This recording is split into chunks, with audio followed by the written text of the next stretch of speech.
I'm pretty sure you probably heard of Bane. You think darkness is your ally. I was born in it, molded by it. I didn't see the light until I was already a man. By then, it was just blinding. Alright class, settle down and let me tell you a story. It's been quite some time since we've done some Trench Crusade and we have a new player on the field, the Ashpawn. Why don't we check him out? But before we do, please like, share, subscribe, do the whole notification button thing to help me out with the algo. And here we go. The enemy of my enemy is my friend. There we go. What a good saying, don't you think? For at times of war, I'm quite able to look at a man I have never met or know very little about, and see them fighting the same foe, and tell you they're quite the good chap, that's for sure. And in our war with hell, our greatest foe turned into our greatest friend. I of course speak of the Sultanate of the Iron Wall. See here, soldier, in hopes to better know our ally, I have taken upon a bit of lighting. I'm so sorry, my log literally just farted. Ah, God. That was bad. Reading, so to speak. I have here one of their history books, translated to English obviously, and spent time to learn Arabic, Persian, or Turkish, which are the main languages they speak there. But seeing the world from another point of view is actually quite fascinating, I hope you will agree. So if you don't mind, I shall be repeating some of this to you now. But based on the previous lore that we've actually seen, it's definitely going to be different. There are some communities that are actually offering demos now of the game within the country, but I've been thinking if I actually want to play it, since I found out recently, like a week back, they have, you know, child soldier. Here's the thing, right? They have mutilated child units walking around the battlefield. I'm honestly not comfortable with the whole thing. Because fine, child soldiers exist, but mutilated child soldiers, that's a totally different thing. It's quite enlightening. When the infidels opened the thrice-cursed gate of Jahannam, releasing Gog and Magog upon those who believe, it seemed all was lost, and Shaitan would emerge victorious over Dunya. But the creator of the universe came to the aid of the faithful, and, as it had been written, the great iron wall of Dul al-Quran manifested itself in the lands ruled by the Sultan of Rum. A call was sent for those who believe righteously, and over the coming decades, the migration of the faithful took place across Europa. We already know this, the Great Migration, but a lot of them were waylaid by the dark forces. Asia and Africa. Millions perished on the road and millions.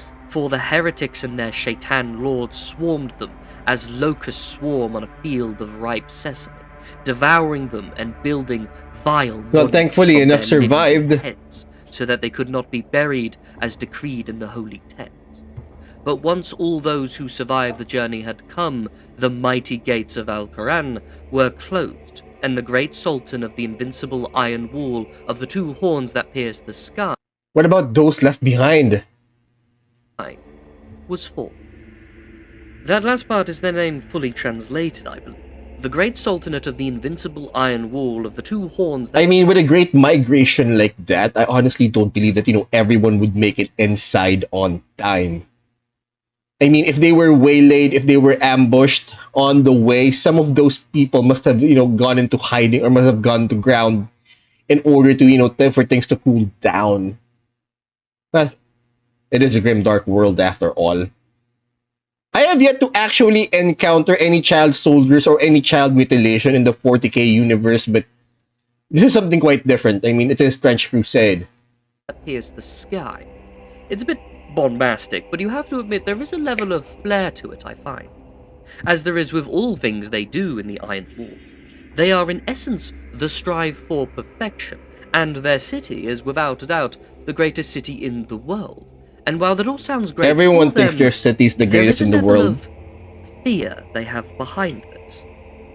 You see, while we in the lands of Christ do not have cities to this level, we also have lots of them. Hell, we have quite a few kingdoms to our name. But the Iron Wall is alone. It is not the first or last line of defense for their It is world. the only one. That's It the is difference. the only line of defense. If it falls, they and everything It's they hold gone. dear, Everything's gone. everything they believe in is gone. So they must be perfect. They need to be, for they cannot afford to falter or lose a battle. Despite their great strength, they will forever fear the shadow of weakness. But to get back to the main topic, I'll go back a little in time and talk about all I know of their origin. For a lot of what they said is right. Their grand iron wall did just appear one day over what was the Sultanate of Rum. And if I'm not mistaken, Rawr. the descendants of that sultan are still ruling there to this day. Of This course. did give them quite a large amount of land, actually. The majority of the peninsula of Anatolia, in fact. But they don't really expand. They do not go beyond this iron wall and hold no territory outside of it. So they just bar one stay small there, exception. literally. And, as their book tells it, all those of the Muslim faith knew to head to the city and all tried to, bar that one exception. So, in this particular interpretation, they actually just, they actually just head to Mecca and stay there. Interesting. The Fadai of Almut, the Cabal of Assassins, which I believe is completely surrounded by enemy forces, yet somehow still holds out to this very day. Even the Iron Wall knows not how. These Hashashin, as they call themselves, are ruled.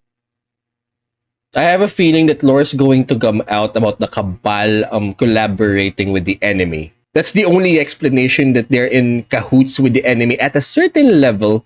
That's why they haven't been destroyed up until this point. Ruled by one man, Rashid Adin Sinan, or the Old Man on the Mountain, as most know him, who apparently is the same old man who was around when the Hell Gates opened, making him Immortal? Sounds a bit heretical to me, Yeah, but I'm it not is. going to question it since they are on Lore is gonna come out that he's in cahoots with the enemy forces. our side. But they have formed a deal with the Iron Wall. They get to keep their domain, and in exchange, the assassins send those of their number to protect the wall. And of A very course, similar system to what New Antioch has with the other kingdoms, actually, now that I think about it. Although their case is special, since as far as my knowledge, they are the only one, making them unique. What life is like there, none can say. no one knows. The assassins speak not a word of it. In fact, they rarely speak anything outside of necessities. Supposedly, they are capable of invisibility and some forms of sorcery, but more on that when I speak Again, of the assassins heresy! themselves. But other than I that suspect exception, heresy there is another faction that collaborating actually with the moved enemy. into and joined the Iron Wall, but does have quite a lot of freedoms and liberties due to their sheer impressive creations and their massive contributions. The Baghdad House of Wisdom, renamed to just the House Baghdad. of Wisdom to reflect that Baghdad is gone. But its peoples, its works, and ideas survive, and they have helped the Iron Wall. So they have a version in of the ways you Library of cannot even Alexandria. imagine. Knowledge, history, science, mathematics, alchemy, and even sorcery. They are the leading world Sorcery. experts in all of these and more, outside of those with divine intervention like the church, that is. But their main creation, and the one that has been the best help for the Iron Wall and its population problem, is that of the homunculi, or artificial life given form and loyal to their masters. It took quite a lot of time for them to perfect this Heresy. craft and the dissection of This is many of heresy. the demons' corpses, although they don't make them out of demons, to be clear. I'm told the demonic have nothing to do with their creation, just the knowledge of how they work.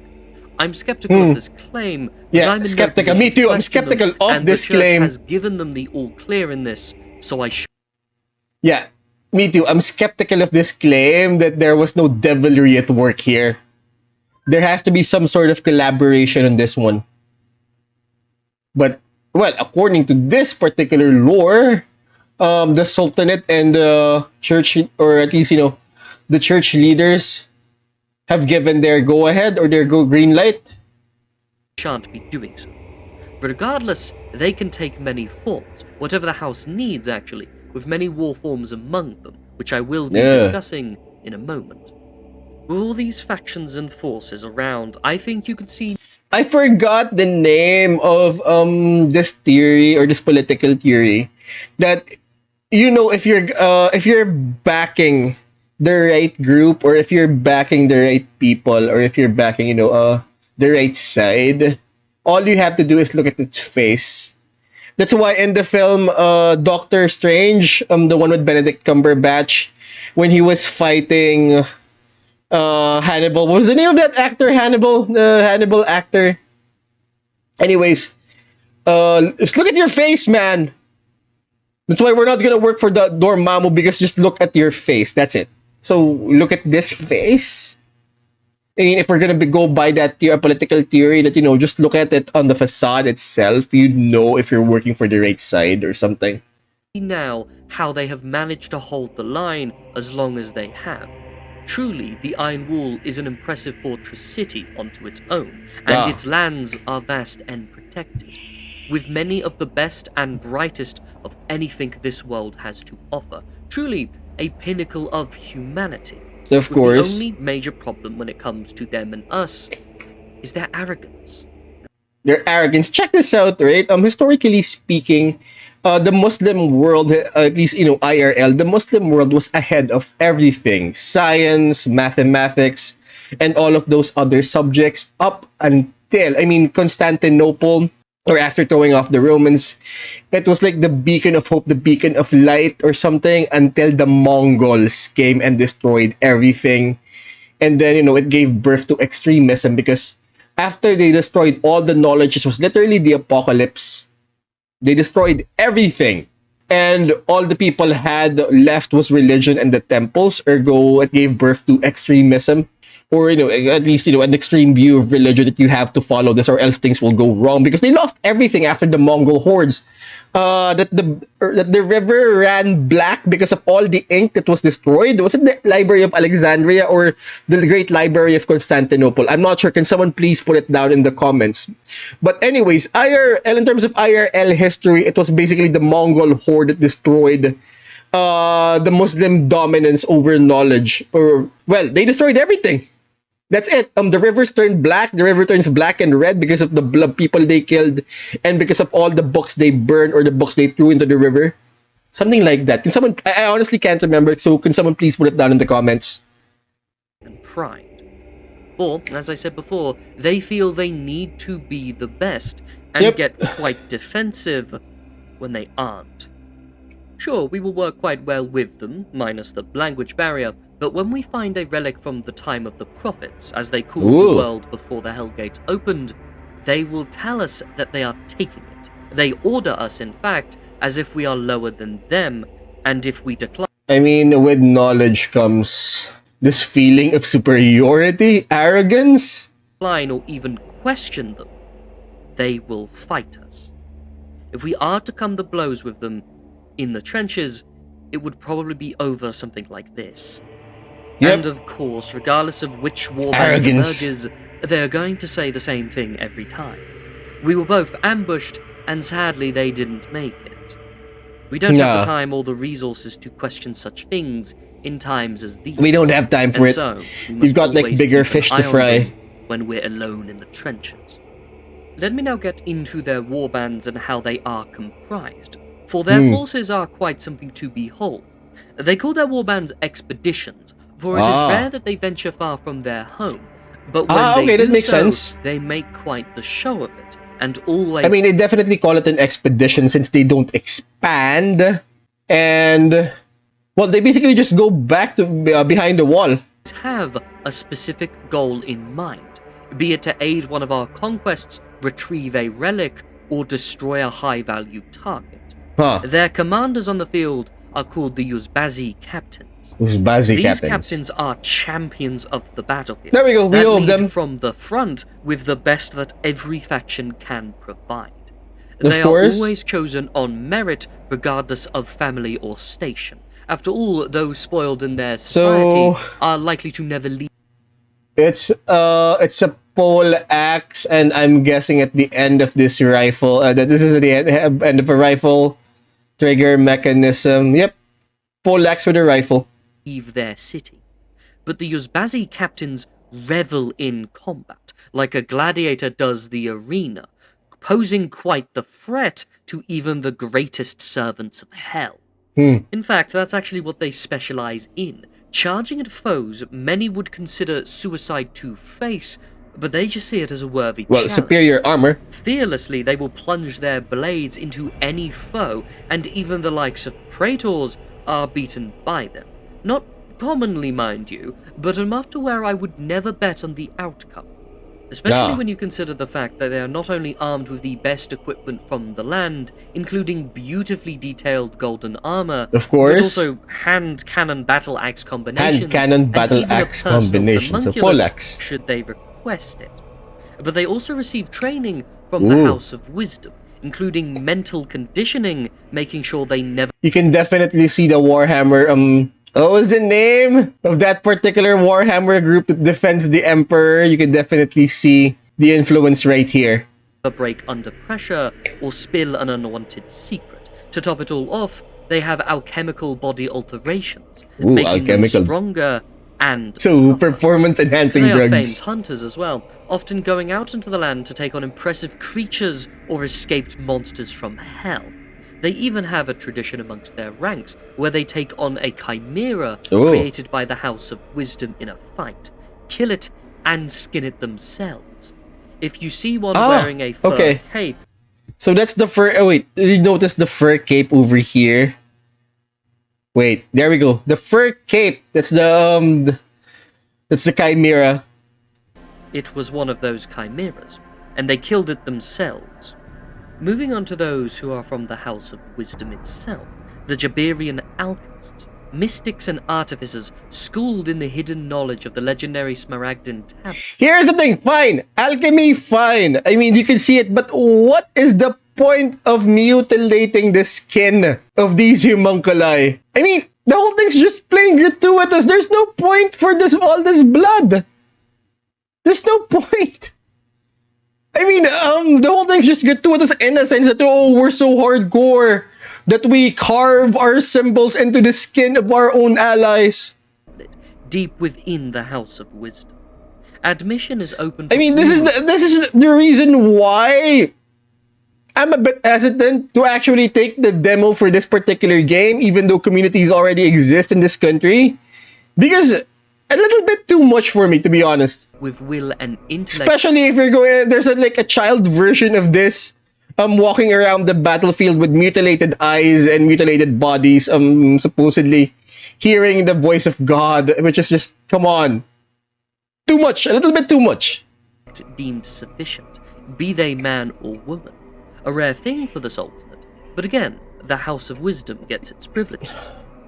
To become a full-fledged Jabarian alchemist, however, they must undergo 3 trials. Three trials, is the trial to create the suit of alchemist's armor, which protects against harm.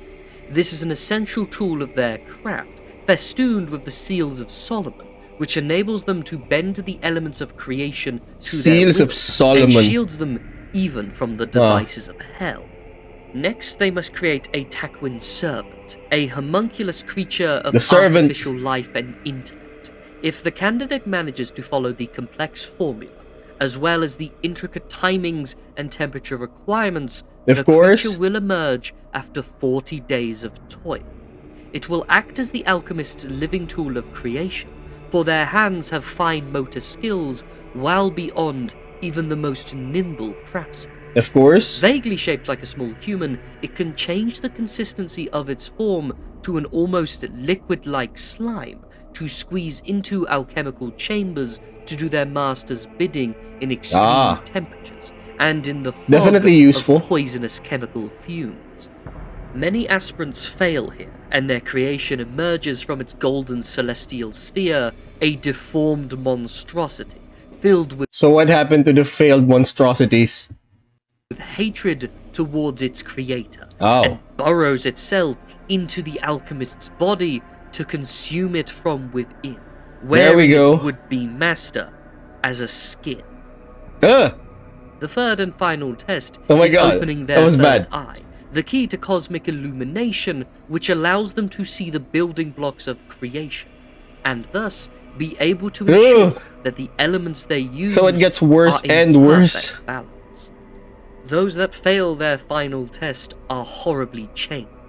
Their third eye swells to nightmarish proportions Of and course. melds with their original pair, driving the aspirant mad due to the process of their deformation. So in the end, They they're spend killed. the rest of their pitiful lives screaming of the unseen horrors all So they don't around get killed. now revealed to them. Out of mercy, alchemists that fail in this way are often put down. Oh, But okay. there are rumors of cabals of these living failures, kept alive Ugh. for reasons unknown. More Those who emerge experiments. with all of this successfully done, however, are made into full Jabarian alchemists, and are not only ones you will see on the battlefield, but also the ones who create the various homunculi warforms. Ah. I will discuss in a moment. But I should now move on to their agent from their other faction, the Assassin. They go by many names: Ghost Wolves, the Secret Knives, Subtle Vipers, the Sultan's Wrath. Whatever they are called, assassins of the Sultanate instill terror in the hearts of even the most dauntless. I'm sure they do. Assassins are a legendary order of Assassin. mystic warriors, notorious the world over for their esoteric arts and ruthlessness. Atop a forbidden mountain broods the Onyx Fortress, Almut the Unconquerable. Behind its shadowed walls, great secrets are hoarded by ancient Secrets of magic. collaborating with the enemy. Supposedly, they are able to bend space and time using sacred rituals and powerful hallucinogens, Of course. discovered by the magi's of their order. With this esoteric power, they prowl behind enemy lines, hunting their targets with merciless efficiency. They can seemingly appear in two places at once, strike an enemy with startling speed, then travel back in time to a moment a few Travel. heartbeats Okay, so it's definitely going to be safe convoluted. from any retaliation. Their poisons are the most deadly substance on Earth, and that's because they found a way to actually combine all of them and imbue it into a metal. The blades of the assassins are imbued with supreme poison. In chambers deep beneath the surface, generations of young assassins are raised in the dark. There we Fed go. a diet of scorpions, frogs, deadly mushrooms, and So Riddick.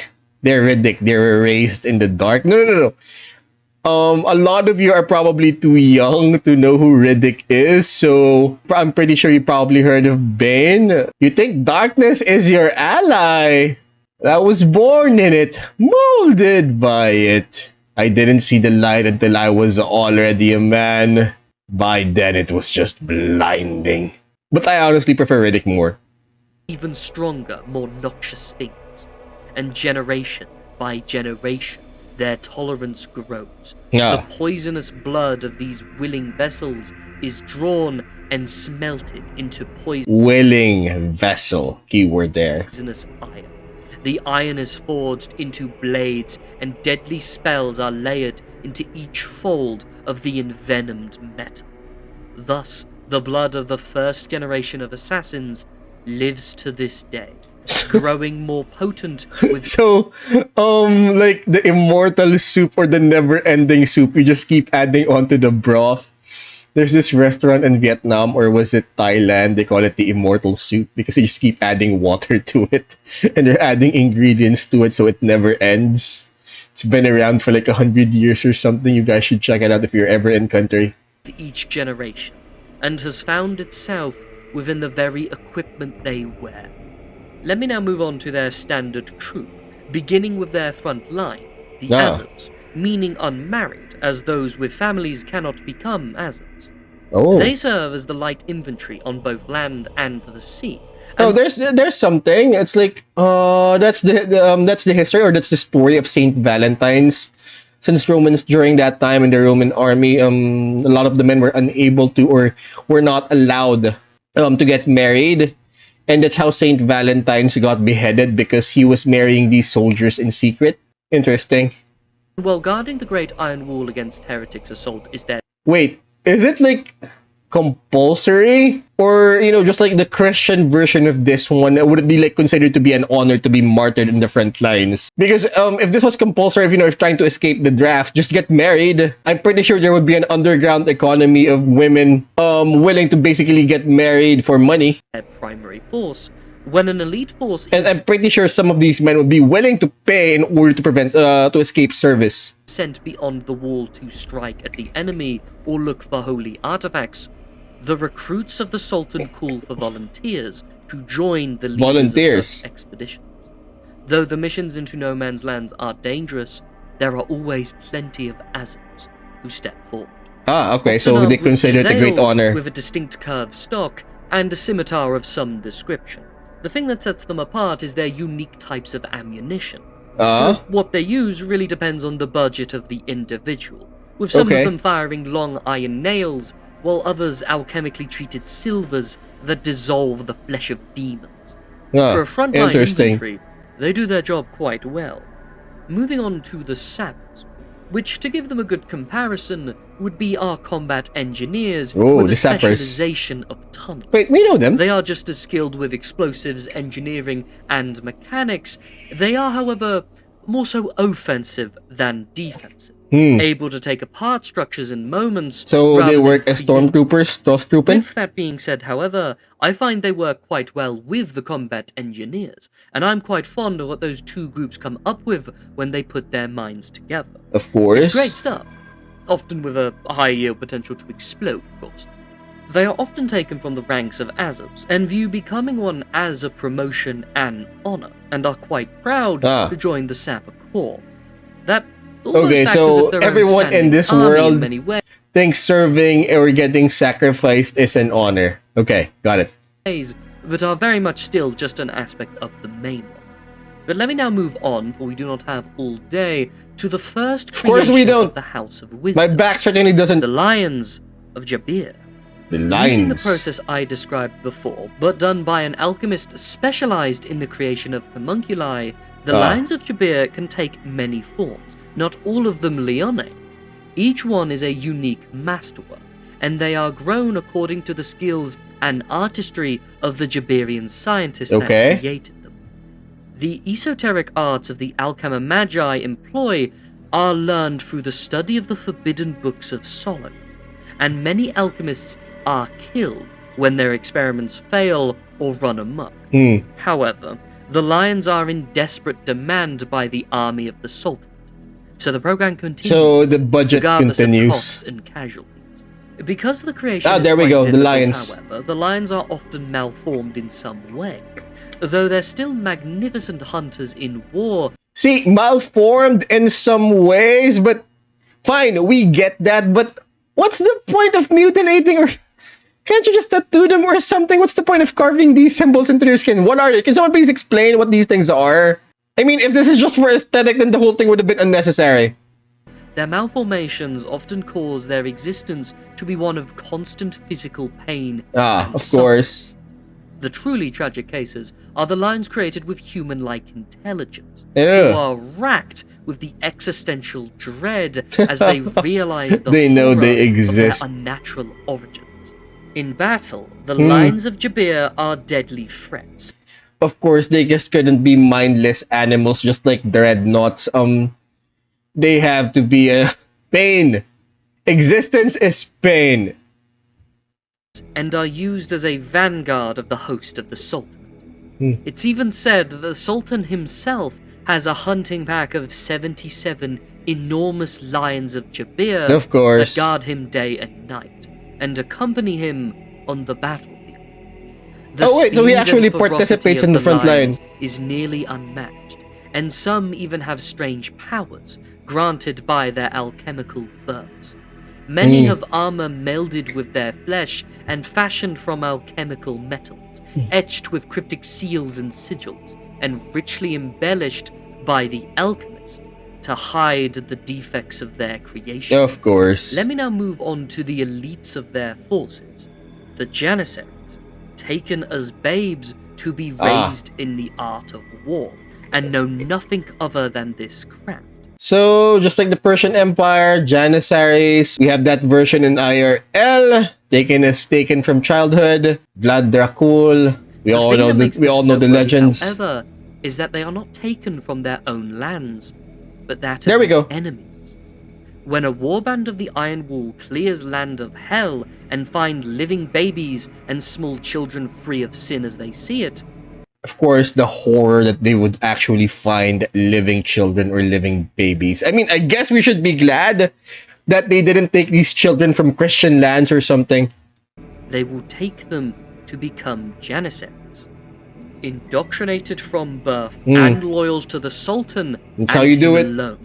They are augmented by potent elixirs created by the mystic Jabarian arts, and given some of the best equipment the Sultan is willing to spare. Of I course. assure you this, when we encounter one of their expeditions and Janissaries are among them, it is because the Sultan himself wants to see their goal accomplished. Oh. They excel in elite hunting, often aiming to take on foes on par to okay. themselves, such as So that's their difference from the lion thingies, is that the lions simply guard the emperor, where these things are considered to be the right hand of the emperor because the emperor wants it done, wants it made. They're the go-to guys. Hell Knights and Anointed. And while not as skilled as the captains in this, nor would I call them duelists in the same regard, but you should never underestimate someone whose whole life has been forged around their pursuit of war. Of course. Especially if they are the same age as you or older. I mean, that's actually the argument why swords fell out of fashion and made way for guns. Because, less time for training. That's it. Alright? Because put it this way. With swords, a farmer pulled from his land would never stand a chance against a knight who's been trained his whole life. But with firearms, after a day's training or after even a few hours training, a farmer with a rifle can take down a knight that's been trained his entire life in like less than a second or in less than a couple of minutes or something. And lastly, let me speak of their largest creation. Yes, the human cannon, the brazen bull. A colossal homunculi who was originally created to act as living siege equipment. And while you can still find many of them doing just that, you can also find them amongst the ranks of their warbands, often armed with colossal weapons able to... See, could they have made this without the body modification, the carving? See, this could have been done without the blood! To take apart city walls. Why? And a cannon implanted into their very arm. This bulwark's size alone is even a weapon, as it is not unheard of for them to trample around like a wild bull, which is probably where the name comes from. Bull! Combined with the fact that they are often in ornate bronze armor, that is, which is of course also blessed by the alchemists, as most things are. This thing will give even the strongest of bastard demons a hard time, and probably still win at that. Although it will do so with strength alone, for they are quite mentally dull, especially in comparison with their other creations. I suppose their large size and all of their bulking muscle did have to have some drawback, and this is it. It had to have some drawbacks or else they'd be OP'd, giant demons, and the game developers would be forced to actually revise the entire thing, or put in an errata or a modification. They will not have the skill or swordsmanship that they do. But considering their original purpose was walking artillery, they do that rather well, I'd say. The great Sultanate of the invincible iron wall of the two horns that pierce the sky. While dramatic to a fault and prideful to boot, I am considerably pleased with the fact that they are, and for all of the future I can conceive of, on the same side. For despite the fact they believe in a different god, they are clearly on the side of heaven, and are doing what they believe to be good, while our enemy is the embodiment of evil. That is about all I have to say on them for the time being. But now you're going to want to hear this. You're actually going to get a bit of time off, soldier. For we are to be meeting with an expedition from the Iron Wall. Really and now? Since the planning of our joint operation is going to take a little over a week, you'll have that much time to rest.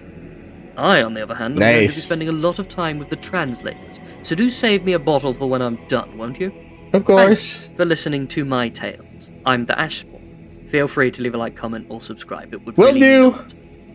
But till next we meet, fellow traveler. Bye! Thank you for watching, guys. Now, if you want me to check out other stories here on YouTube, please let me know in the comments. We upload every Monday, Wednesday, and Friday at 12 p.m. Eastern Standard. Please like, share, subscribe, do the whole notification button thing to help me out with the algo. And don't forget to check out our Twitch channel where you can catch me do this live. Now, class dismissed.